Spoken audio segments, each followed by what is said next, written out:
আসসালামু আলাইকুম, আমি তারেক হাসান। এক্সপিরিয়েন্স উইথ তারেকের পক্ষ থেকে আজকে আলোচনা করব মানবদেহের ছোট বড় বিষয়বস্তু। তো শুরু করা যাক। প্রথমে দেখি মানবদেহের সবচেয়ে বড় কোষ। সবচেয়ে বড় কোষের নাম কি? সেটা হলো ডিম্বাণু। ডিম্বাণু হলো সবথেকে বড় কোষ। এরপর আসি মানবদেহের সবথেকে ছোট কোষ।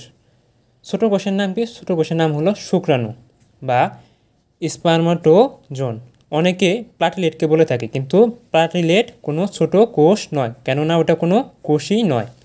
এরপরে আসি মানবদেহের দীর্ঘতম কোষ, মানে সবথেকে দীর্ঘ কোষ কোনটা? সেটা হলো নিউরন বা স্নায়ু কোষ।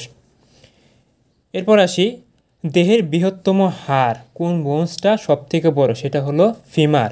ফিমারকে বাংলায় উরুর হাড়ও বলে। এরপরে আসি দেহের ক্ষুদ্রতম হাড়, সবথেকে ছোট হাড় কোনটি? সেটা হলো আমাদের যে মধ্যকর্ণ আছে, মধ্যকর্ণের স্টেপিস, এটা হলো ক্ষুদ্রতম হাড়। এরপর আসি মানব দেহের সবথেকে বড় অঙ্গ। সবথেকে বড় অঙ্গ কোনটি? এটা হলো আমাদের ত্বক। ত্বক সবথেকে বড় অঙ্গ।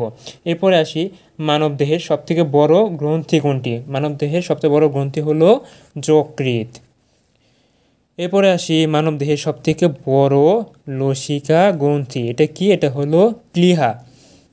তারপরে মানব দেহের সবথেকে বড় অন্তঃক্ষরা গ্রন্থি কি? অন্তঃক্ষরা গ্রন্থি হলো থাইরয়েড গ্রন্থি। তারপর মানব দেহের সবথেকে বড় পেশি, সবথেকে বড় পেশি গ্লুটিয়াস ম্যাক্সিমাস। এখন আমি বোনাস হিসেবে একটি কথা বলবো, সেটা হলো মানব দেহে প্রায় 100 ট্রিলিয়নস অফ সেলস থাকে। প্রায় 100 ট্রিলিয়ন কোষ থাকে মানব দেহের মধ্যে।